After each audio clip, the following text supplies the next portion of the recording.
Well, good morning.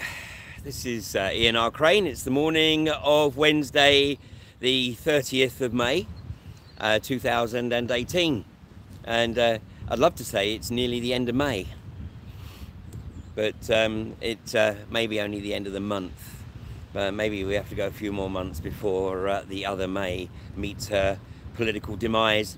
Well, as you can see, I'm up here on the moors on the borders of East Lancashire and West Yorkshire, and it was beautiful camping last night under the full moon. And it was a bit windy last night, but got a nicely sheltered spot here, so really not too bad at all. Anyway, this is a bit of respite before back into the fray. And tomorrow, of course, two major events probably occurring. I think there's a very good possibility that iGas will start moving significant amounts of infrastructure under cover of the quadrilla injunction hearing at Manchester Civil Courts. iGas, of course, banking on the fact that there's going to be a lot of people over in Manchester and there won't be too much opposition over at Tinker Lane on the A634.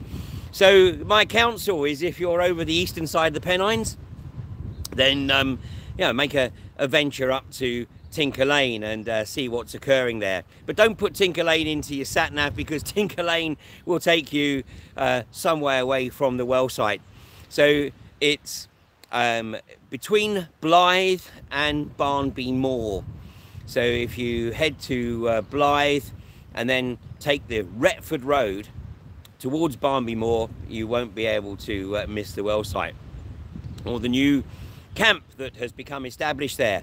And obviously, as I've said yesterday, you know, whenever a new camp is established, that's the most difficult time for a camp. That's when they need a lot of support. So if you're in the area and you can provide the people that have established the camp your support in any way, shape or form, then it would be very much appreciated. Meanwhile, of course, over at Preston New Road, another great action. The tower was built on Bank Holiday Monday, and the residents of that tower were finally removed, I believe somewhere around noon yesterday. And it's really important that the support continues to increase at Preston New Road, because Quadrilla have now submitted the application to frack their horizontal well, and they've given up on social license now, and I think we'll probably see that in the court tomorrow, where Quadrilla submit their application for a far-reaching injunction. It's a bit of a copycat injunction, really. It's a copycat on what INEOS and UCOG have tried to do elsewhere, and it'll be interesting to see, one, whether anyone steps forward to challenge this injunction, or two, basically how the judge responds, of course. So anyway, it's definitely going to be I think, I won't say entertaining day, but an interesting day. So if you're over the western side of the Pennines, then we still obviously need a presence at Preston New Road, but also I think there's going to be a lot of people at the courts tomorrow, and there will be definitely some media coverage there, because obviously Quadrilla right now are on point to be the first company to frack since the moratorium was lifted in 2012. And of course, let's not forget that Quadrilla are also the only company to have fracked an unconventional well in the UK, and of course that ended not quite in disaster for too many people, but certainly disaster for Quadrilla and for the industry, because as we now know, Quadrilla knew that they had damaged the well casing, but still went ahead with the frack process and triggered a second seismic event on May 27th, 2011, 7 years ago. So going to be an interesting day all round tomorrow, I think. So well, it's a bit breezy up here, I have to say. The the heat wave of the bank holiday weekend seems to have passed on, and I think rain is forecast up here on the moors a little later today, so it'll be time to get back in the warm and prepare for whatever unfolds over the next few days. So once again, look, it's going to be a short broadcast this morning, but please do support the new camp at Tinker Lane, and particularly, you know, the people in Nottinghamshire. It's I have to say, proven to be a very, very difficult campaign in Nottinghamshire. The level of awareness of the impact of this industry seems to, for whatever reason, be a lot less than it has been elsewhere. But you know, it's front end of the campaign. You know, they've got a well to drill. They're a long way from the point of being where Quadrilla are right now. In fact, they're not likely to be in any kind of position to even consider fracking this side of 2019. But you know, there's a lot of opportunity then to get people to do their own research and to understand the magnitude of the threat that iGas bring to that part of the country. And if anybody in Nottinghamshire hasn't yet seen Peter Stiles' report, then I would advise you to do so. And if there is anybody anywhere within the anti-fracking community that lives basically in the vicinity of the old coal mining areas, then it is crucial that you get a copy of that report, and I'll put a link under this video later on today.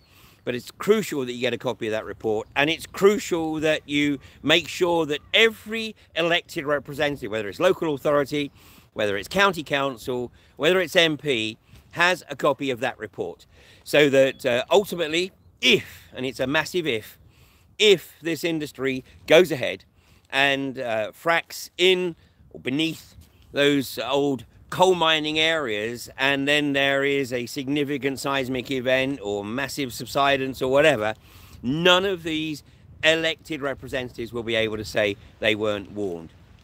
And of course, you know, what we are starting to see as this unfolds is just who is in the hock of the unconventional gas industry. You know, there's many ways in which they can bring people on board or onto their message.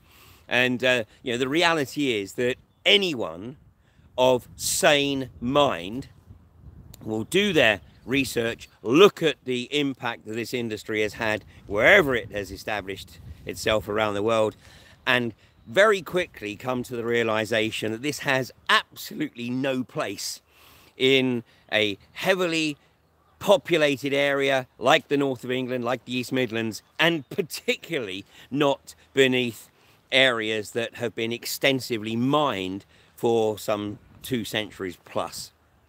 So the Peter Stiles report, which looks very specifically at the risks associated with fracking in coal mining areas, which pretty much covers the entire north of England. It's essential reading, and you know, you will very quickly come to the realization of whether or not your MP is just going to toe the party line, whether he's in the hock of the industry, or whether he or she is still capable of independent thought. Well, somebody has just made the observation that they live in Notts in Nottinghamshire, and they agree that you know, for whatever reason, the level of awareness in Nottinghamshire is perhaps not what we might like it to be at this particular juncture. So just goes to show that those of us who are in Nottinghamshire and who are trying to help the community or stimulate the community to take a little bit more interest in what's going on in their backyard, you know, we've got a bit of an uphill battle. So anyway, I shall, I think, be at Manchester tomorrow morning. So all being equal, maybe a live stream from, if I can get a signal from the outside the courts tomorrow morning, and then perhaps an impromptu update at the end of the day, or whenever it is that the case ends for the day. And then I shall be back on Friday morning with a heads up of you know, what's occurring throughout. And hopefully I'm not making the announcement that iGas have brought the rig onto the well site at Tinker Lane. And I think that, you know, there certainly needs to be a high level of vigilance around North Nottinghamshire over the next few days. Well, meanwhile, I'm going to put a brew on, have some porridge up here on the hills, and enjoy the last few hours of dry weather, because as I say, I think it's going to rain around lunchtime. Otherwise, I will catch you in the morning from Manchester. Okay, take care and have a great day.